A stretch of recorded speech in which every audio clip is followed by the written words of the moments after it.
It's another Tech Friday. Yay! And Elgato decided to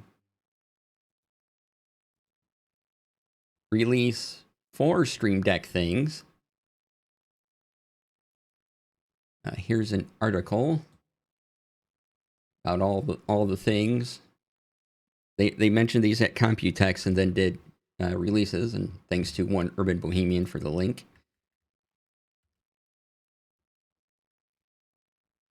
That's there. And let's take a look at them via their website. Antiquated, hello, welcome on in, good to see ya. So if I do this, and then I hit this, we should have a demo window, yay! So this is Elgato.com. First up, in beta. I haven't downloaded the beta because, well, it's a beta, I'd rather just wait. But this virtual stream deck, words, is a thing you can do. As you can see on the side here, you can choose not to include buttons, so you can make different shapes out here. And basically, you have virtual buttons on your Windows or Mac or whichever. So you can get early access if you want to. I'm going to wait till the full version comes out. As you can see, you can make all these little panels. And I was having a hard time going, how is this useful? Because, one, you need a Stream Deck, right? So you could get the cheapest Stream Deck and get this functionality, but you'd still need a Stream Deck. I'm like, but I want physical buttons. Why are you taking away my physical buttons?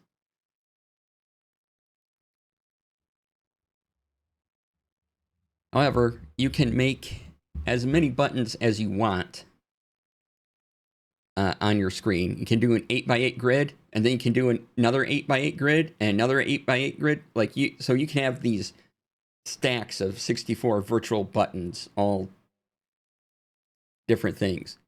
Now, I was watching Finite Singularity stream the other day, and he actually had a good idea. A good use case is that he was going to put important buttons in a row of 4, and he'd have 2 rows of 4, and then he would put those buttons up in his prompter view so he can keep looking at you while he does, while he's hitting some of the more important tasks he does often. And yes, and you can also key the deck to a mouse button, which is awesome too. But for me, the whole point of a Stream Deck is the physical buttons, that I don't have to click my mouse, because that's the important bit for me, is having an interface where I'm not clicking on the screen. I'm not touching something that will mess up something else somewhere because I clicked the wrong space. I just have a button that handles it.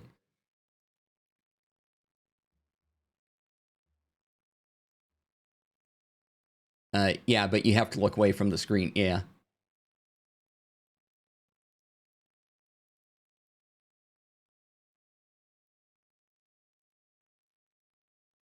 And so, ways to unlock. All you need is a Stream Deck, and you can have this functionality. And if you think of a good use case for it, let me know, because I really only know of the one that Finite mentioned. And sure, I could also get an old iPad and put them all on an iPad, and we've talked about that before. But I also, there's the app, right? There's the app where you don't even need a physical Stream Deck. You can just get the app for Android or iOS at a one-time purchase and have virtual buttons on those devices as well.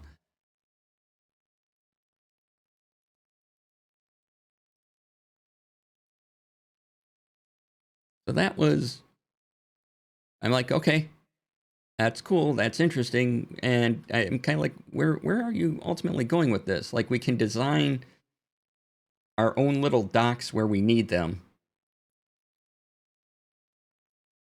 but I still want my physical buttons and my knobs. You're going to take away my knobs? No. Depending on if it appears above any window without affecting your resolution, and you have a single monitor to play games, having a mini deck pop up immediately in game could be fun for activating things. Yeah. Those little touchscreen displays are like 1 inch wide and loaded up with arrays you need while having room for info. Yeah. Yeah, and like Brian was saying, putting it on a button, on a mouse button, where you just click it and the interface pops up, and you can just have it, like you can just have your Spotify interface pop up wherever you're pointing on the screen. Activating macros while you're gaming, yeah. That too. Key shortcuts and MMOs, that would make key shortcuts and MMOs easier as well. If I just hit a button and then had all this one display come up. So I think that's where it's going to be most useful, is in accessing stuff like, a button for an MMO and can't recall something, just hit it, and you have this whole other display come up of buttons you can press, or having, like Finite did, having smaller selections of important buttons up in your prompter, so you're still looking at the camera while you click them. Probably the best ideas for these so far.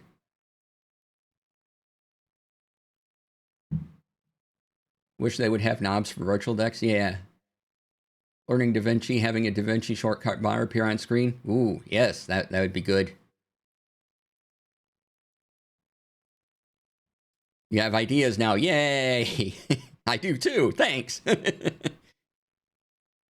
Y'all, I just, to give credit where credit's due, I take a lot of ideas from Brian, because Brian's smart.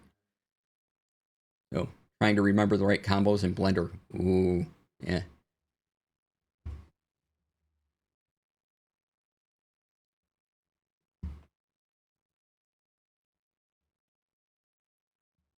All right, so that's the virtual Stream Deck bit. It's clever, but I had issues coming up with stuff. Now, we've talked about it, and it's like, oh yeah, no, that'd be pretty good. That'd be good. Oh yeah, I did see this, and yeah, nice. The other thing, Stream Deck scissor keys. Now there's a video that they have that goes through it, saying you don't need to replace your Stream Deck Mark II. This is just a different style of button. Right? It's I don't know if this has a display. Shows the different button, the different scissory things. But it's so clicky, right? They made me want, yeah, I was thinking that too. I'm like, oh, scissors, and you notice here it's mounted on a bracket because this has a mounting hole, and then I'm like, scissors, mounting, giggling, can't stop. Yes. These are less of a game changer than the hole, right? Like the mounting hole is amazing, because now you can take a Stream Deck and just put it on. See this mic arm here? I could put my Stream Deck on here and have it movable around. Right? And just by adding a mounting hole. That's probably the best innovation they have on the Stream Deck scissors.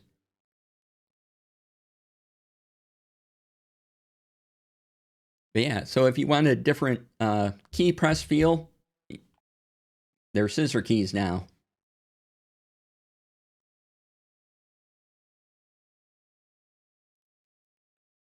But yeah, the mounting hole is a complete game changer. You'd be surprised how often holes change the game. and make things more fun. So their other thing is Stream Deck modules, which I really like this. And these are, ding, right? These are these little keypads, not branded or anything. You can program them how you would a Stream Deck.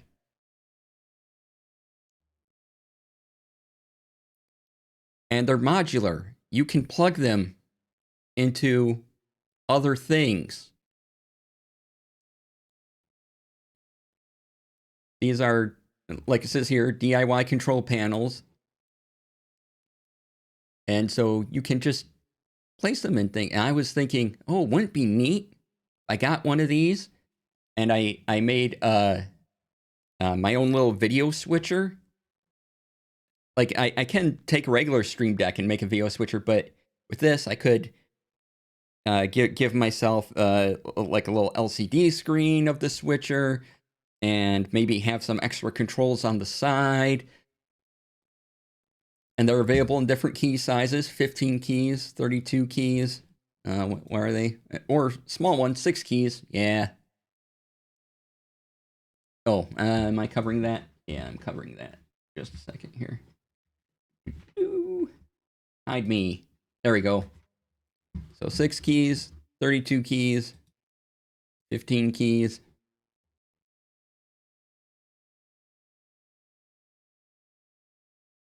Those I like the idea of, but I'm going to have to get a 3D printer, right?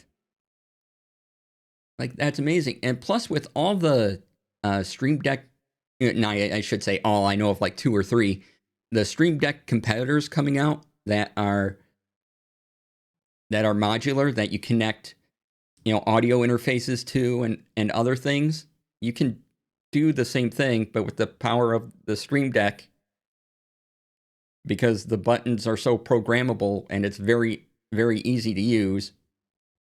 The design nerd in me just likes how off-center it has to be. Yeah, okay. You gotta, yeah.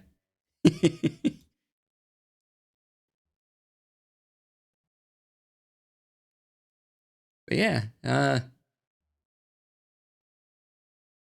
and here's one of the key parts. No royalties. You can put this in whatever you want, and you don't owe Elgato any royalties for anything you come up with.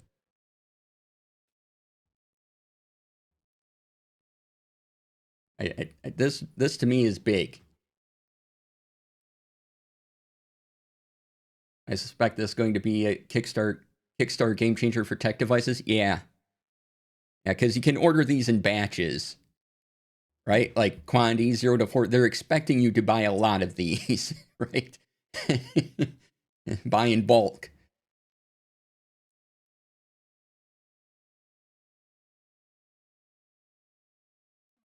Yeah, notice it's connected to whatever this might be. I love this because it looks like it's in a car dashboard. And now I kind of want to put one in a car. But I probably shouldn't take a saw and mess with the electrics in the car. Now here's a mighty video switcher, as you can see, because you can put different faceplates over the keys like that. So here's 2 of them side by side in one interface. They got a monitor here. They have these controls for the cameras, to move the cameras. All these dials to do whatever they want these dials to do. Yeah, like it says, ready to drop hardware. Just connect it. I believe it's USB-C. And all the power of the Stream Deck. Just, it works with the app already.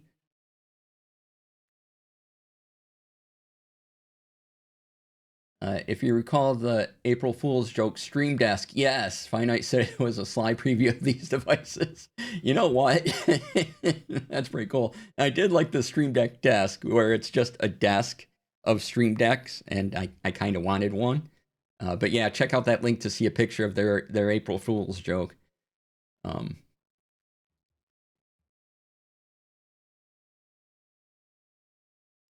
Yeah, and so you have SDK documentation, HID documentation coming soon. But yeah, so they give you the coding tools. You can't do it.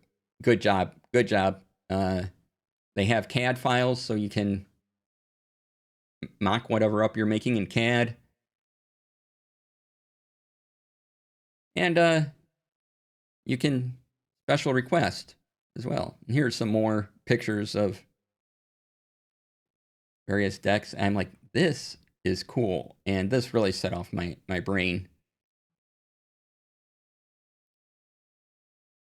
a lot. Just being able to put these in different things.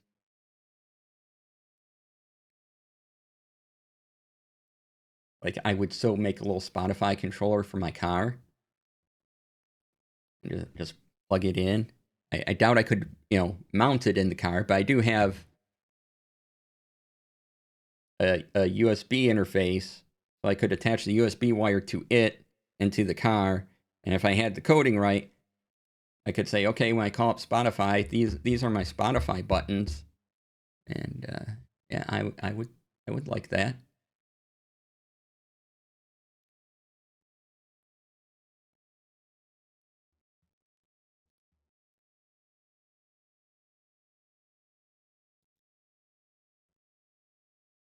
All right, what else do we have here?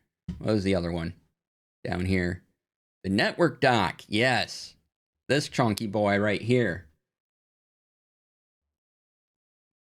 So this lets you put a Stream Deck pretty much anywhere you want on your network. All you need is, you connect the Stream Deck to the dock, and then as long as you have an Ethernet cable to plug into it somewhere, you can place your Stream Deck wherever you want. Like if I had an Ethernet cable in my bathroom, I would so put a Stream Deck in my bathroom. I don't know what it would do, but I could have one in my bathroom.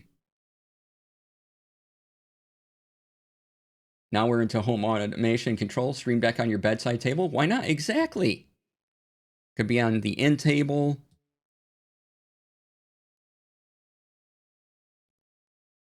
Having those modules built in the top or side of my keyboard, I'd replace my numpad, right?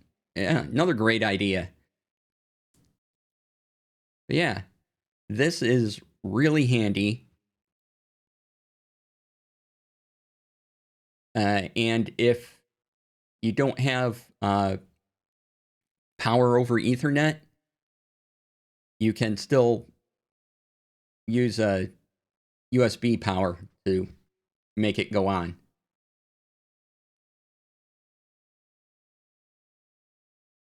Control the lights in the bedroom, music, etc., or the temp of the water in the bathroom. Yeah.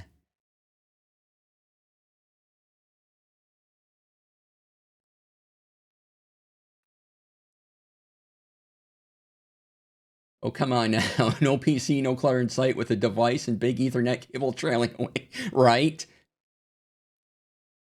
So this is designed to also fit nicely underneath the Stream Deck. Let me go back here. Because Stream Decks, I think the XL will do this. Yeah. But, oh, no, I can't lift it up high enough. But you can just sort of take the backplane off and put it on. As if you don't have a charging cable in the bedroom for your phone, right? So wherever you can put an Ethernet cable, you can put a Stream Deck.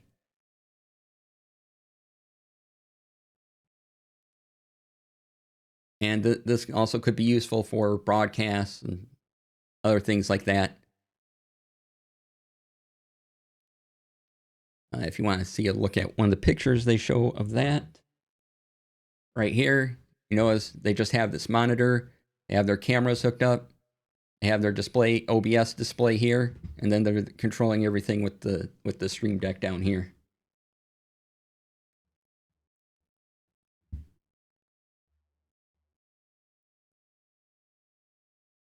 And yeah, so you can mount it, hide the PC power, and power it with power over Ethernet or USB. Network dock open, yeah, new ways. Now set it free. So yeah, all you have to do is punch in your IP settings right in your Stream Deck, and there you go.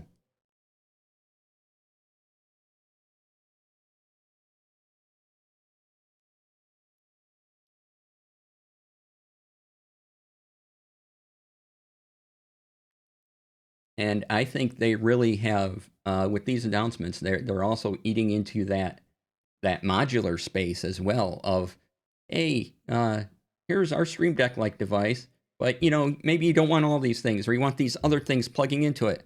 Well, now you can use the power of a Stream Deck and just do the things. These are huge announcements for Elgato. Yep, have a contact charger. Wait, I lost something. Hold on. Contact charger for your watch, but the phone I still plug to right.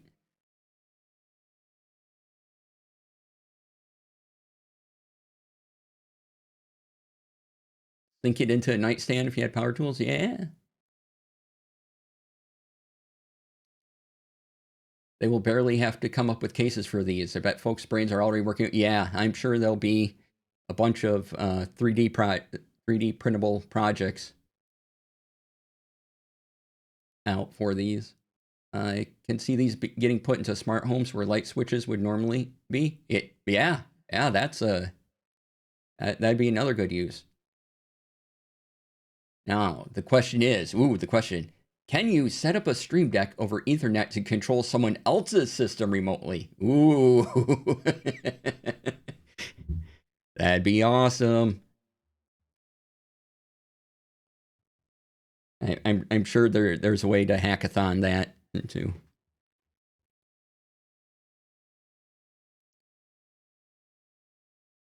making it happen.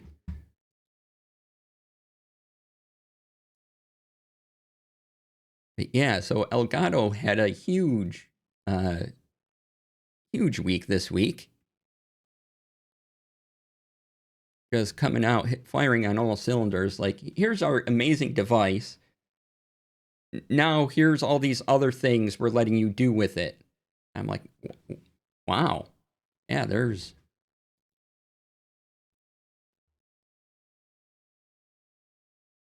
a lot. Again, the scissor keys, a different feel to the device, but the big thing is the mounting hole. It just screw it wherever you need it. As long as it has shares the normal standard mount thing.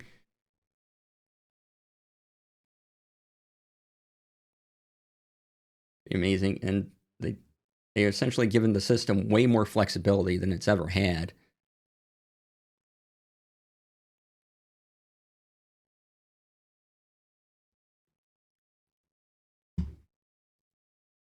And let's see. That is pretty cool.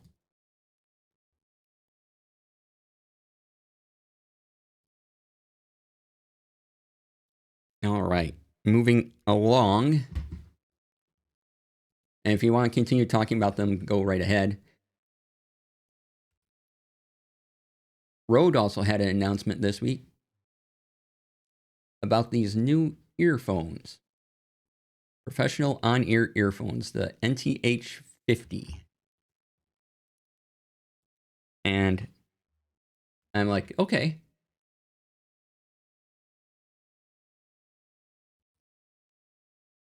Okay, headphones, Rode. They'll probably sound good because it's Rode, right? They've been around for a while. We can kind of trust they usually know what they're doing with audio at this point. But there's some things in here that are really pretty impressive. And I had to watch their video on it. Let's see if I have that accessible. I don't remember. Oh yes, this video here that Road made on YouTube covering all the things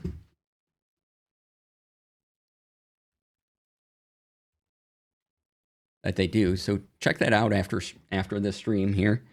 And there's a lot in these. Ultra low distortion. They're also made so that let me switch view here real quick.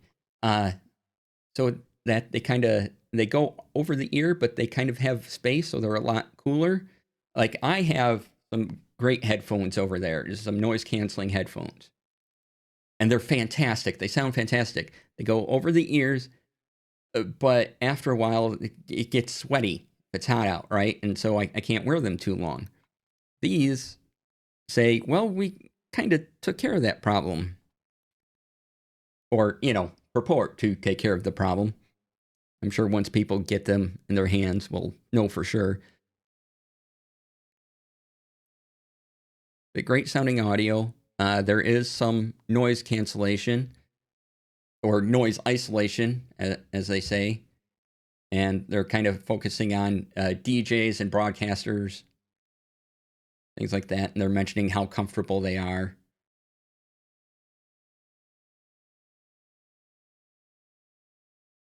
Built to last. You can plug them in. You can plug the cable into the left or the right side.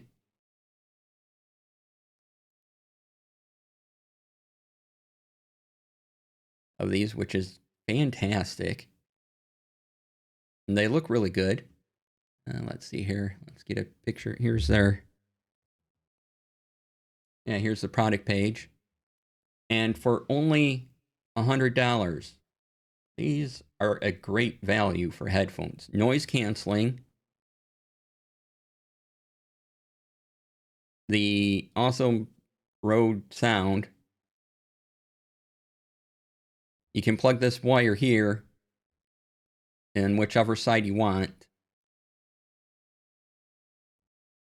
These pads look neat and just kind of cover the ear slightly. And they, in the video I posted, they kind of show at one point how that airflow would work.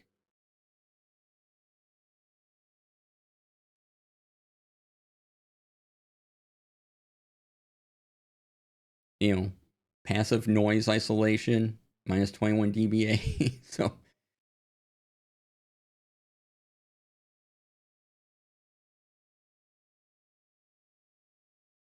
yeah, and they do talk about the headband in the video, like they do here.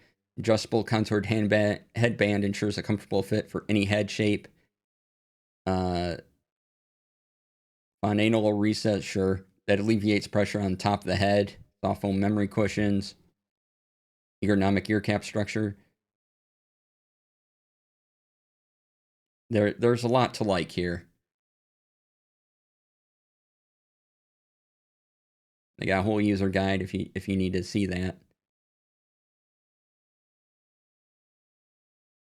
But yeah, so if you're looking for some nice wired headphones, these might be a good option. Plus the noise canceling for $99. That's a good deal. Usually you have to pay a lot more for that quality, just that option, and the quality you're getting out of it. But yay! All right, let's catch up with chat real quick. Going back to the Stream Deck stuff, there is a new Be Quiet keyboard that has movable numpad and it has programmable buttons. Ooh, okay. Or if they got the buttons from Elgato, let's take a look. Accept all cookies. Oh, I see. Huh.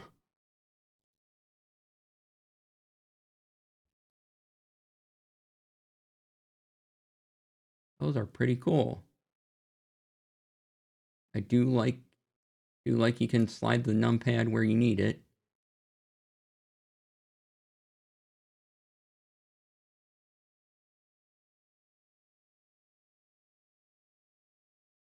But yeah, those keys look a lot like keys that you'd put on in a Stream Deck.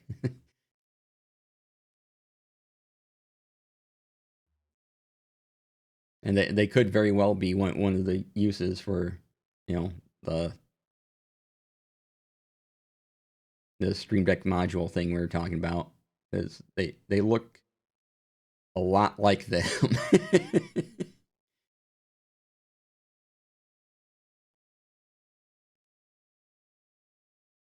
That's pretty awesome.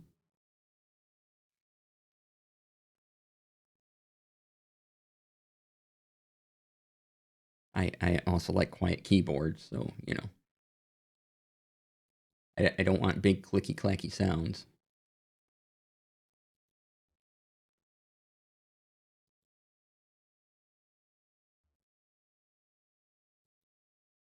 All right, next up we have Google had their Google I/O this week.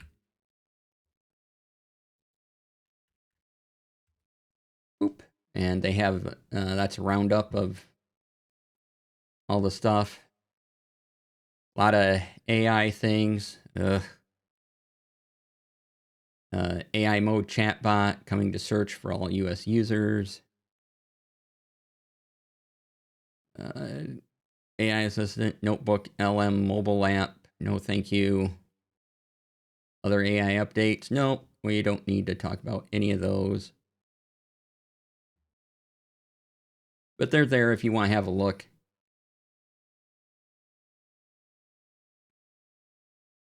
They are making a new AR device called, are they calling it this one? Android XR. Yeah. So these are basically like sunglasses with a couple cameras on the side.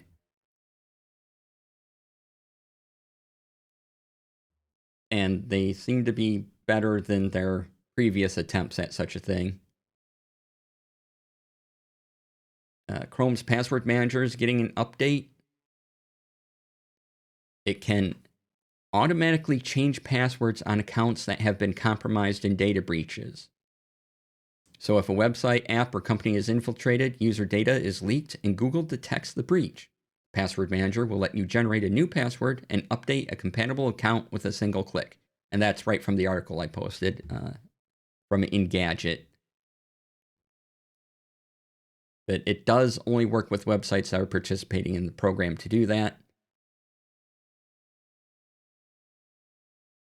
So I like that idea. That was kind of cool.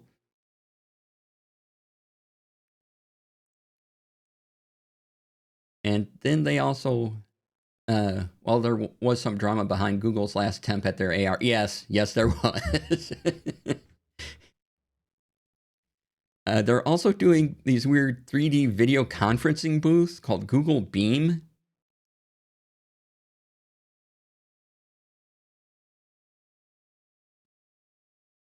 It's basically for enterprise customers, big companies. But yeah, you have. It was originally called Project Starline.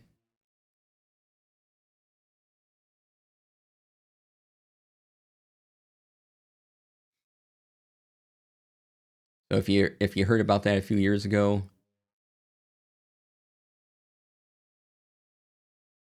and you know, makes calls appear fully 3D from any perspective.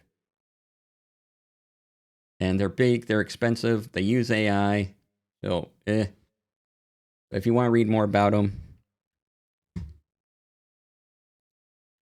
you want to read more about that, this is another article on Engadget for that, for Google Beam specifically.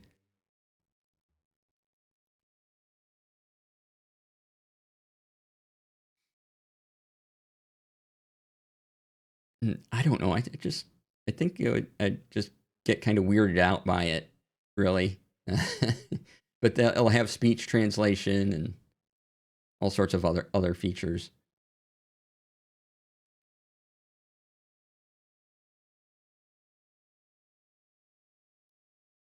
Same day I was wondering about Star Trek view screens. I see you, Google, right? Yes, Brian has a Blue Sky post about how, he showed Captain Picard the picture of Picard looking at a giant view screen of a person's face up close and personal and wondering what the view on the other side of that looks like. And, yeah. Amazing.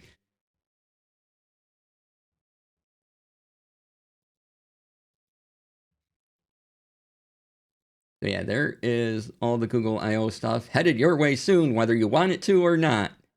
Yay.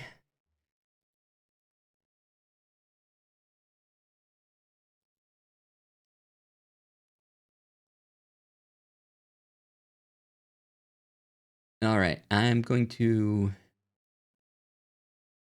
save the Obsidian stuff for a little bit. Here is a kind of an off-kilter article a little bit, but at the same time, science is cool. This is on Ars Technica. CERN gears up to ship antimatter across Europe. They figured out how to ship antimatter.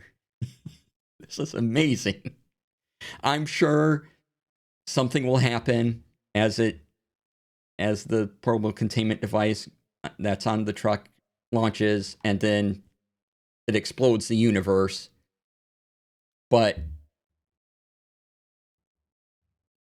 this is how it started. Exactly.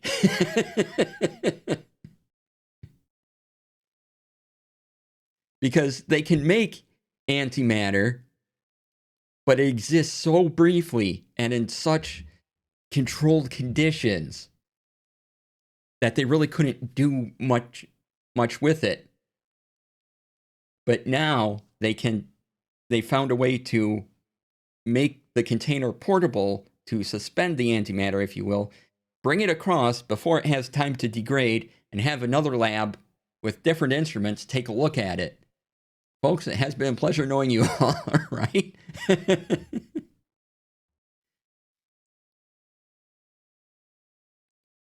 Mostly this has to do with the electromagnetic field noise and removing the antimatter from those electromagnetic fields, because that's basically what limits the precision of the measurements you can take. And that's in the article here.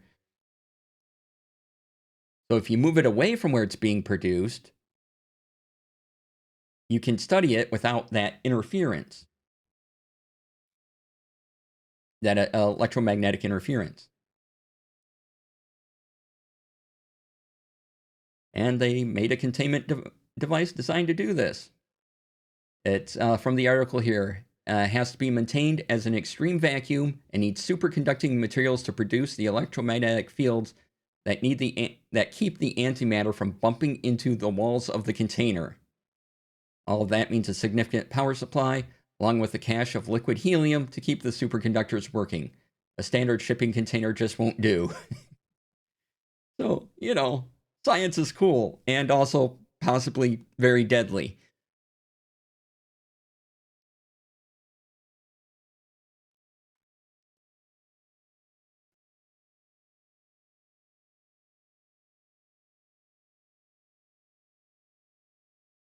So yeah, that's something to look forward to, or not, because by the time we find out something goes wrong, we're all gone anyway, so it doesn't matter. Doesn't matter because it's antimatter.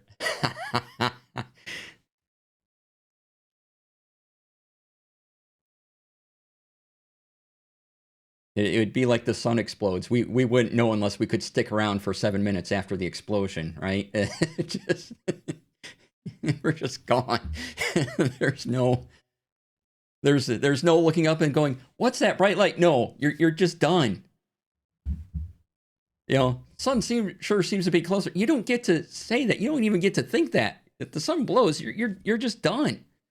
There's no seeing that coming. It takes too long to get here.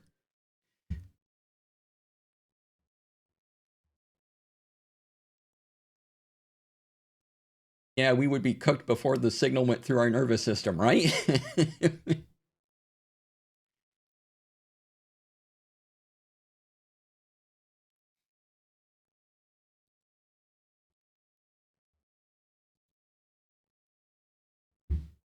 So yeah, uh, shipping Annie Manor. As I'm like, this is really cool, but how is this not going to create a small black hole and suck us all into it? I don't know. But hey, science.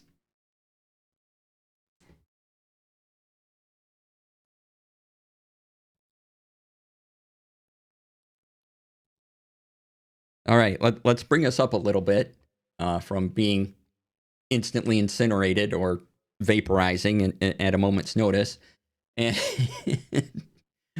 talk a little bit about Obsidian. They announced the thing I've been waiting for, essentially, that will allow me to make my Notion templates in Obsidian possible. They're calling it bases for databases. It is now in their beta builds, and so they say they're going to be taking their time with it. So it might be a couple months before it reaches the regular release. But this is very cool and exactly what I was hoping it would be. They do have a whole syntax. So if you don't want to build it, if you just want to code it in, you can make a bases block, put in, and it allows you to take things you put into the properties, or sometimes called referred to as front matter or YAML, and have those be fields in a table. And that's a lot of what my Notion template kind of functions around on, because Notion databases just sort of do this automatically. And I've been wanting to convert more things over to to Obsidian. And once this releases, I can do this. And this is a very powerful feature. You can set up different rules for it. So you can say, okay, I want this column to show me the date, but only the first 10.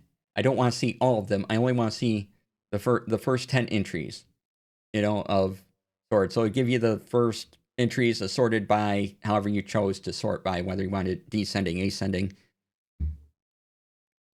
however. And that's me. And you can even type in a property and that'll get added to the note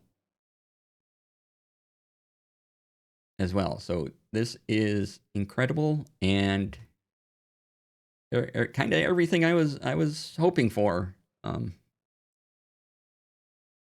yeah, so when it comes to the stable release, I'll be working on that.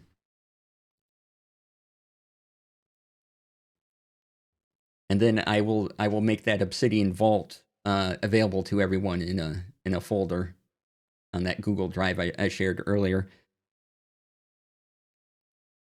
And so if you want to run your production in Obsidian with just using some Markdown stuff, you can.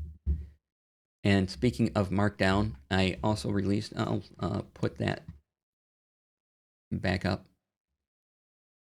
So earlier today, I put my actions, conditions, and weapon mastery and tools reference cards into Markdown. So if you check out this Blue Sky post, there will be 2 links in that. One will be the direct link to the Markdown version of my action, conditions, weapon mastery, and tools reference cards. These are for D&D 2024. And it also has a link to where all the free TTRPG resources will live.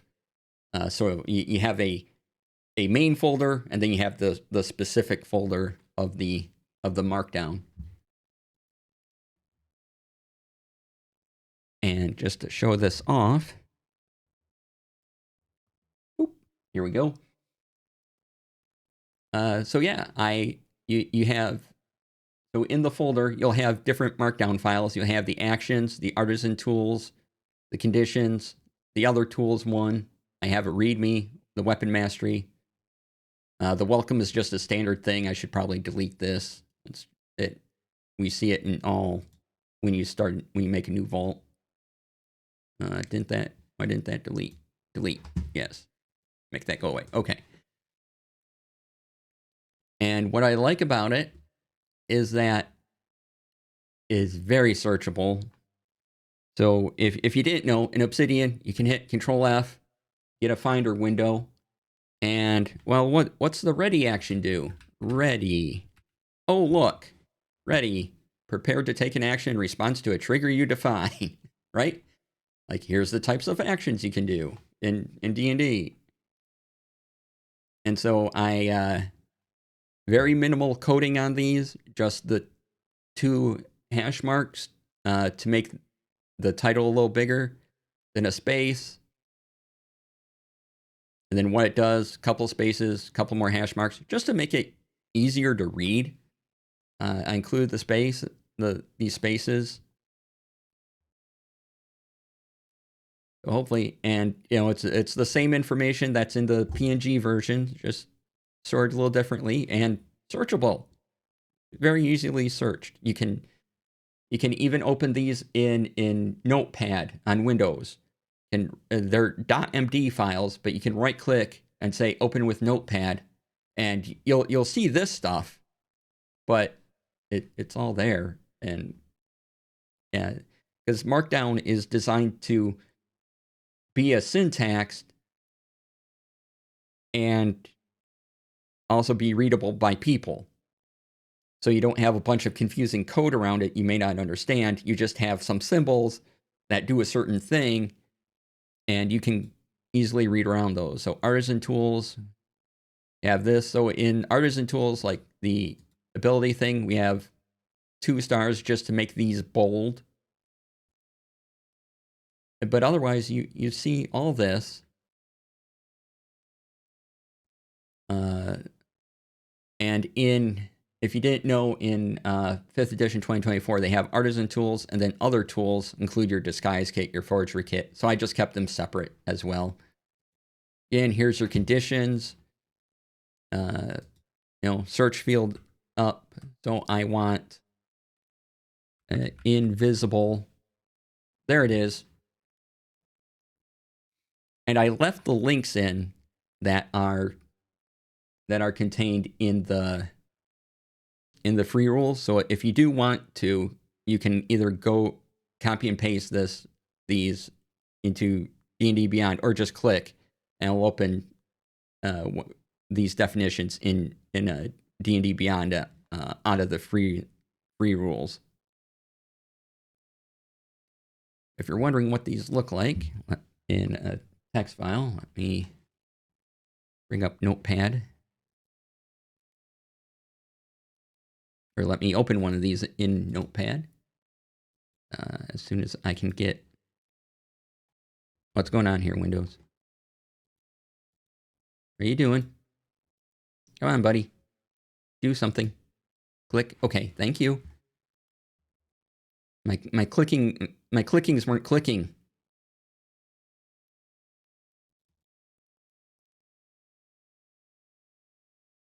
All right, so conditions. Open with Notepad.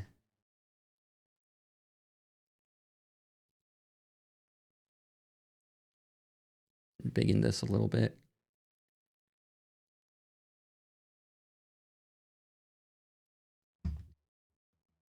All right, so here's the same thing. These conditions right here in Notepad. As you can see, there's the hash marks indicating blinded.